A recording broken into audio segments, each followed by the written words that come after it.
Hello, babe. I want you text me help me warn your father. Could you believe say I see your father for my streets today saying hey guys they want to be a palo to drink?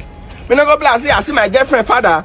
I don't feel great. Now go say me a branch. Could you believe say your father they ask me who I be? Who me be? La caca. Huh? Okay, I even say me I explain myself now.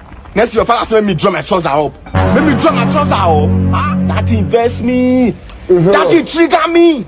When I go black say can't go later the year say something dangerous happen to your father. I go say make her come out. I said they come out. Next thing when I call your father they tell your friends.